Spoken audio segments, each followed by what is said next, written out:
Você lembra do Demolidor interpretado por Ben Affleck em 2003? Demolidor, o Homem Sem Medo é um filme que não é visto com bons olhos pelos fãs do personagem, com uma atmosfera sombria. O filme explora temas de vingança, redenção e sacrifício, enquanto o protagonista tenta lidar com sua identidade secreta e seus conflitos internos. O longa até que tem alguns momentos interessantes, mas ao mesmo tempo vários outros elementos foram mal explorados. Porém, será que reassistindo hoje é possível ter uma opinião diferente desta adaptação? Quais os pontos positivos e negativos que podemos listar neste filme do Demolidor? Fica neste vídeo até o final para encontrar esta e outras respostas.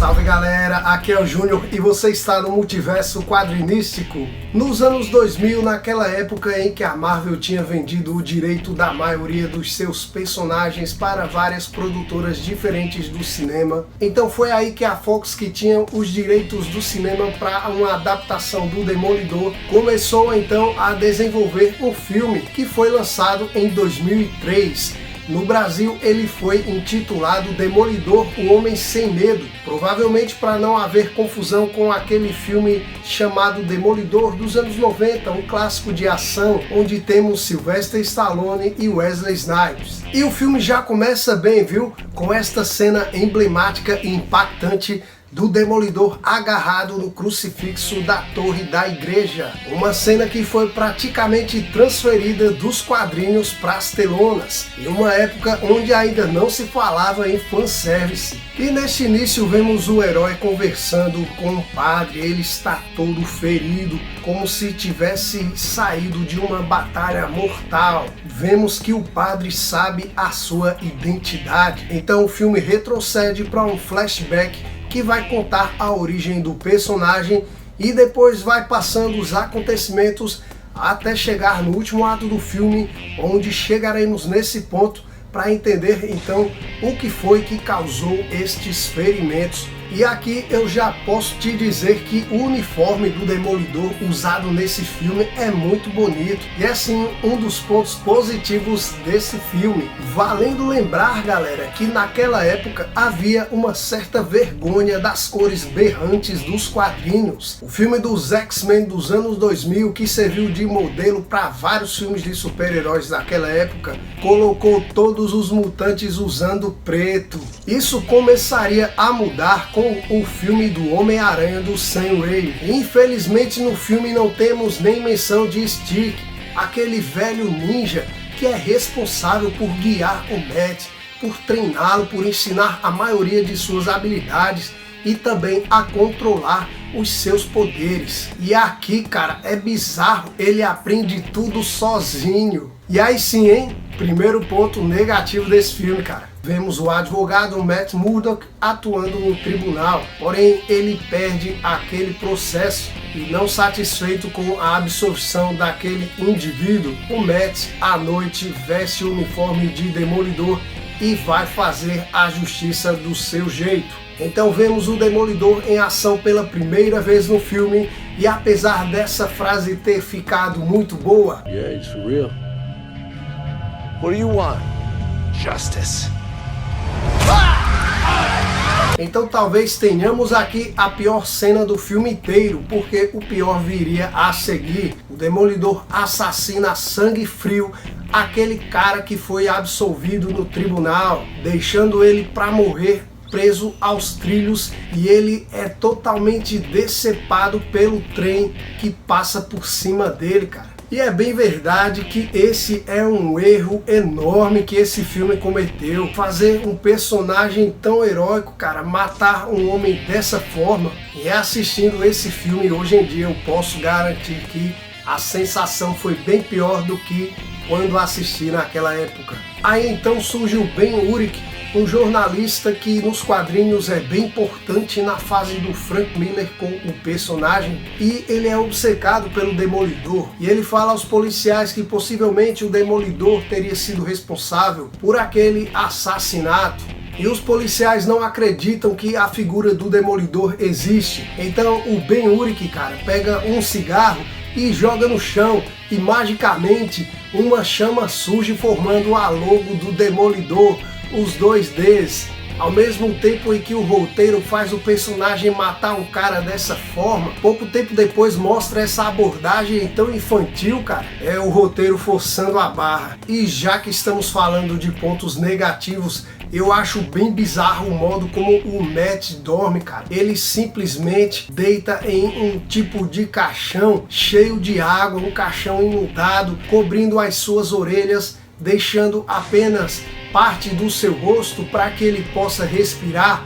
Tudo isso porque para ele não ouvir todo o barulho, sendo que nos quadrinhos ele aprende a controlar, a ouvir somente os sons que ele quer. Eu não sei como o diretor deixou passar um elemento desse no roteiro, cara. Fala sério, totalmente sem sentido. Agora, falando de mais um ponto positivo desse filme, é a relação do Matt com o catolicismo. Ele que sempre foi um devoto católico nos quadrinhos, ele sempre tá ali conversando com esse padre que sabe que ele é o vigilante, o demolidor, e toda vez que o Matt comete essas atrocidades, como agora há pouco que ele acabou de matar esse homem dessa forma tão brutal, tão cruel, ele vai se confessar com o padre, como se fosse um pedido de permissão para matar. O padre questiona ele se ele estava pedindo permissão que o padre nunca poderia dar. Então esse padre sempre dá as broncas no Matt, tentando fazer com que ele mudasse sua forma de agir. O personagem que à noite ele se veste de diabo para apavorar os seus inimigos e ao mesmo tempo ele é católico.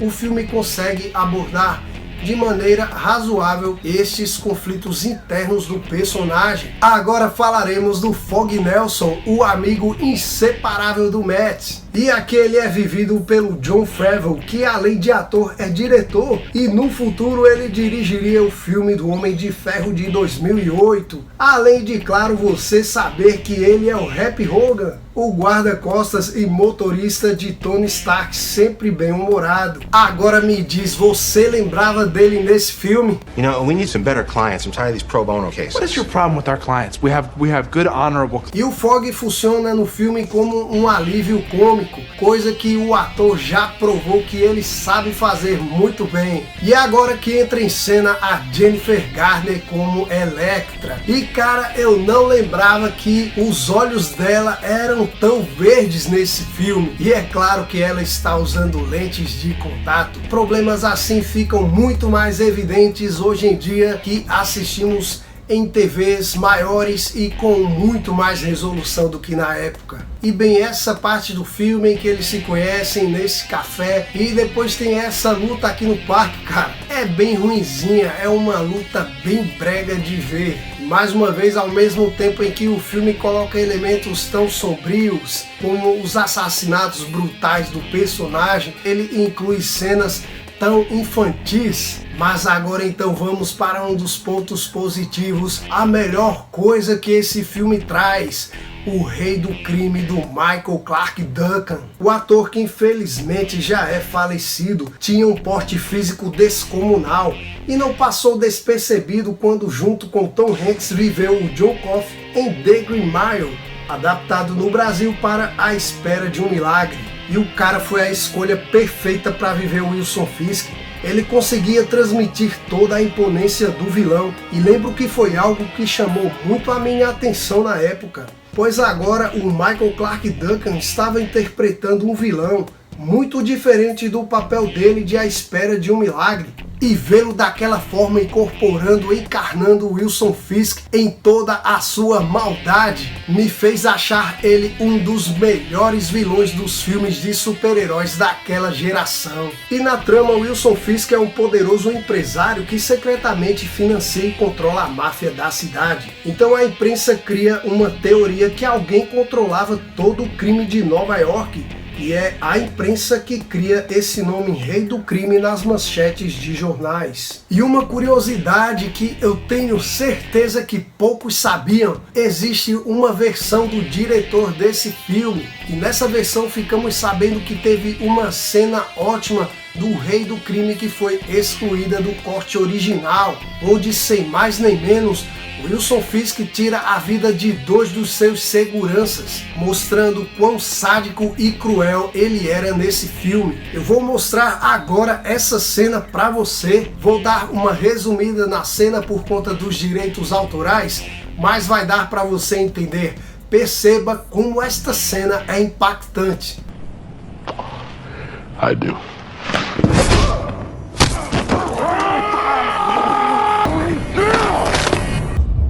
E definitivamente esta cena não deveria nunca ter sido deletada do corte final. Ela agregaria muito mais a esse vilão, essa interpretação do Michael Clarke Duncan, se tivesse saído no corte original. E se você chegou até aqui nesse vídeo, não esquece de deixar o seu like, se inscreve no canal se ainda não é inscrito, dá essa força, dá essa retribuição aqui para esse canal que está começando agora. Então a você que deixou por aqui o seu like e a sua inscrição, o meu muito obrigado. Voltando agora para o Matt e a Elektra, vemos como funciona o sentido radar do personagem nesse filme. Nesta cena o Matt leva a garota para debaixo da chuva e ele explica a ela que cada gota de água que caía produzia um som. Então é como se ele enxergasse novamente. E aí nós vemos a forte chuva caindo e cada gota de chuva que bate no rosto dela faz com que o Matt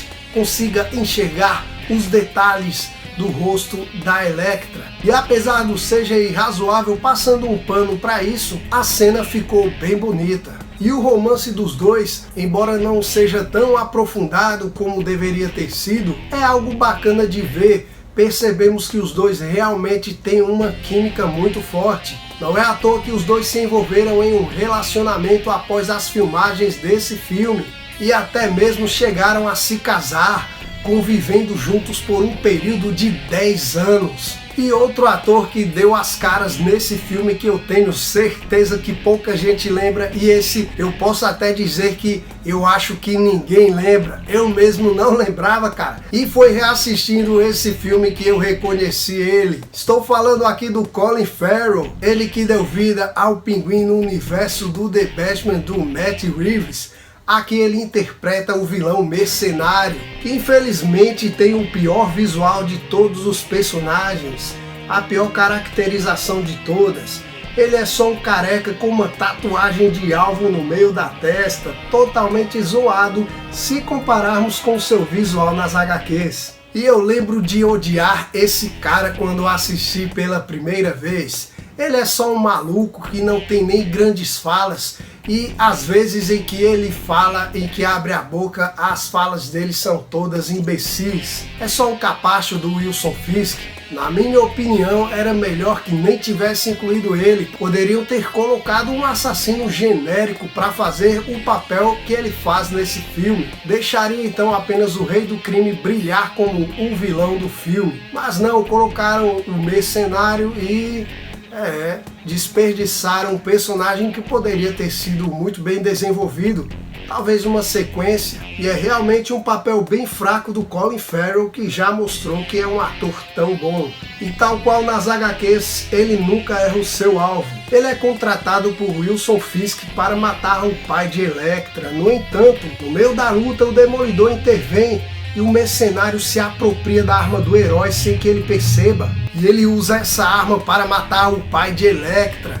Então a garota começa a acreditar que foi o Demolidor que tirou a vida do seu pai. Só que o Demolidor é o cara que ela tá se envolvendo e que ela tá apaixonada, é o Matt. E aí vem então o momento de crise existencial do filme. E é então que a Elektra se revela ser uma guerreira e vai treinar para matar o Demolidor e vingar a morte do seu pai. Infelizmente aqui ela não usa o seu uniforme vermelho, característica dos quadrinhos da personagem. Isso sim é um ponto fraco do filme, cara. A Elektra, grande personagem feminina da Marvel, apesar de uma ótima interpretação da atriz, o uniforme deixou a desejar. E neste momento do filme temos duas trilhas sonoras tocando de uma banda que fez muito sucesso entre os jovens nos anos 2000, Evanescence.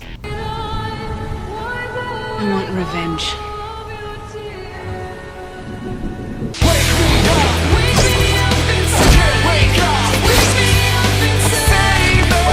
Uma curiosidade que nesta cena a atriz Jennifer Garner, ela não tem CGI e ela também não tem dublê. A atriz treinou durante muito tempo para fazer as gravações desta cena. Inclusive no material extra dos DVDs, ela comenta que a todo momento no set ela treinava com as adagas e ela desenvolveu habilidades fantásticas, tornando essa uma das melhores cenas do filme. Então vamos para a luta da Elektra contra o Demolidor. Em meio à luta ela consegue ferir Matt com uma de suas adagas. Então ela tira a máscara do Demolidor e descobre que é o Matt. Aí ela entende que não poderia ter sido ele o responsável pela morte do seu pai, pois instantes antes eles estavam juntos dançando no baile. Então ela se arrepende de ter ferido ele mortalmente, mas é aí que surge o mercenário. E é aí que temos então uma cena que praticamente foi retirada dos quadrinhos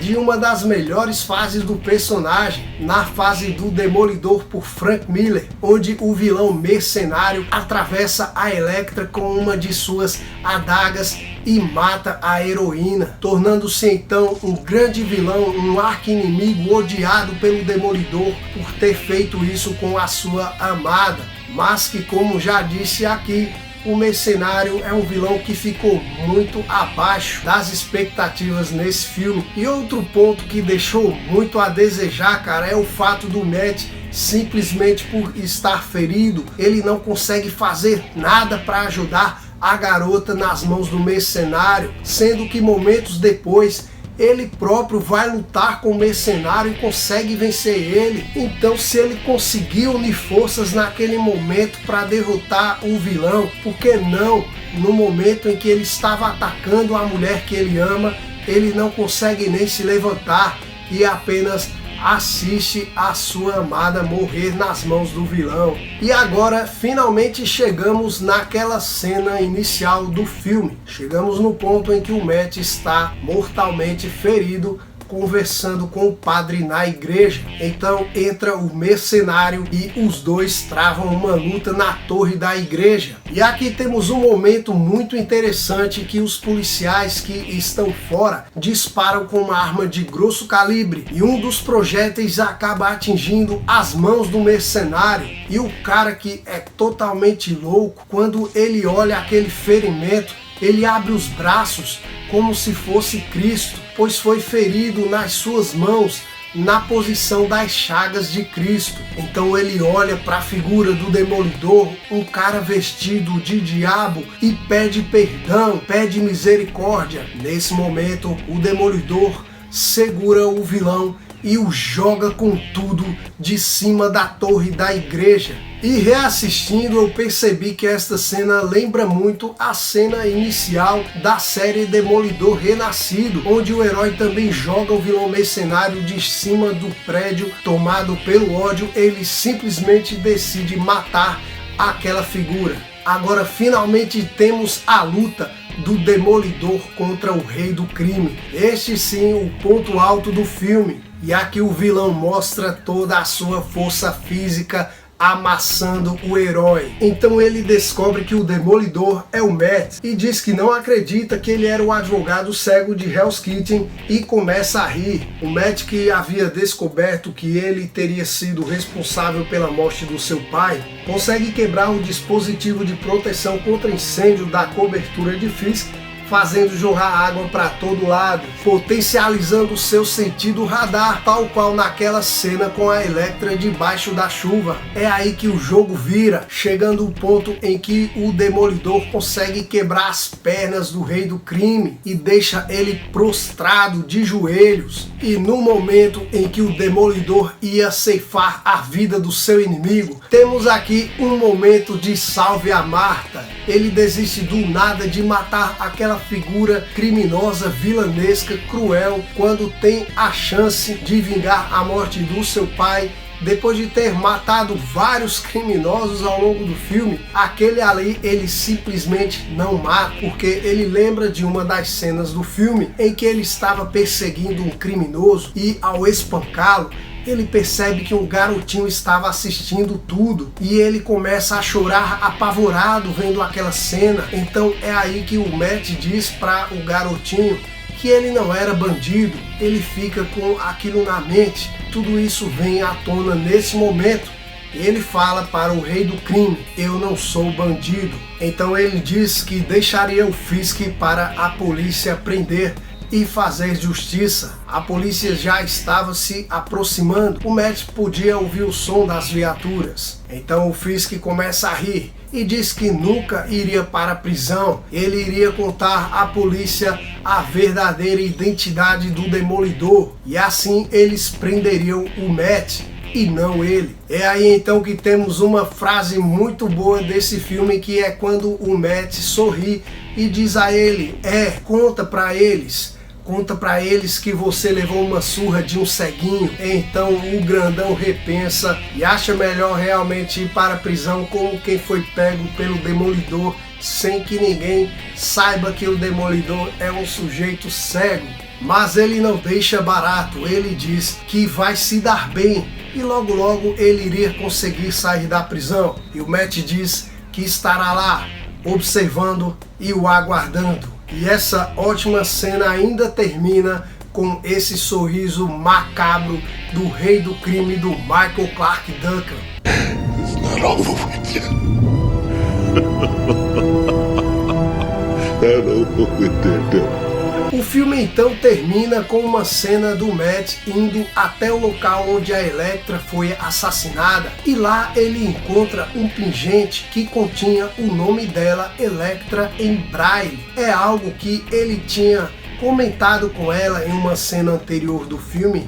Quando eles conversavam, ele vê que ela tinha um pingente no pescoço com o seu nome e pergunta à garota se não tinha um daquele em braille. Então isso era um sinal que ela havia sobrevivido e teria deixado aquele pingente ali para que o Matt soubesse que ela tinha sobrevivido. E na verdade essa cena é um gancho para o filme da Elektra que foi lançado em 2005, que mostra a personagem sendo ressuscitada e depois ela acaba sendo treinada pelo Stick, o ninja que nas HQs treinou o Matt. No filme da Elektra resolveram introduzir esse personagem e nesse filme sim temos a Elektra usando o uniforme vermelho, porém ainda sem a bandana. Mas esse filme não fez sucesso e hoje em dia poucos lembram da sua existência. Porém, um ponto a ser observado é que esse filme da Elektra foi o primeiro filme de super-herói protagonizado por uma mulher. Além disso, o Ben Affleck, que já mantinha um relacionamento com a garota nesse período, ele chegou a gravar uma cena, porém a cena foi deletada do corte original e posteriormente foi disponibilizada no material extra do DVD. Na cena, a Elektra sonha com o Matt. Come back, Elektra. When I'm ready. E foi uma pena que esse filme da Elektra não ficou bom, pois haviam planos para um terceiro filme unindo a Elektra e o Demolidor, quem sabe até numa revanche contra o Rei do Crime, e o Mercenário poderia ter sido melhor desenvolvido, pois na cena pós-crédito do filme do Demolidor, nós vemos que o Mercenário sobreviveu, todo quebrado ali no hospital e atingindo uma mosca com uma agulha de uma seringa, mas sobreviveu. Porém, com a baixa arrecadação do filme da Elektra, a Fox abandonou os planos de um terceiro filme desses personagens. E em 2024, no filme Deadpool e Wolverine, eis que vemos novamente a Elektra da Jennifer Garner como uma das muitas participações que aquele filme teve, por ser considerado como um fechamento de todo o universo de super-heróis da Fox. Por fim, Demolidor, o Homem Sem Medo, tem sim os seus bons momentos, mas não conseguiu captar totalmente a essência do personagem e também não consegue apresentar uma trama tão envolvente como outros filmes de super-heróis daquela época. É uma adaptação que tem suas qualidades, mas deixou a desejar em muitos aspectos, principalmente se levarmos em consideração o material original em que o filme foi baseado, a fase do Demolidor pelo Frank Miller, cara, que é simplesmente o melhor que há do personagem até hoje nos quadrinhos. Então só por aí o filme tinha grande potencial, mas infelizmente ficou bem abaixo das expectativas. Mas se você procura um entretenimento despretensioso, dá sim para você ter uma experiência bacana com esse filme. É verdade que existem filmes bem piores. Gostou desse vídeo? Eu espero que sim. Agora eu vou reforçar mais uma vez pra você, cara. Não sai daqui sem deixar o seu like. Ainda não é inscrito? Se inscreve no canal. Deixa nos comentários o que você acha desse filme Demolidor, O Homem Sem Medo. Lembrando que esse filme também está disponível no Disney Plus. O que você acha do Rei do Crime do Michael Clarke Duncan? Deixa tudo aí nos comentários que eu estou muito curioso para saber a sua opinião e eu vou te responder. Agora eu espero poder contar com você no próximo vídeo. Até lá!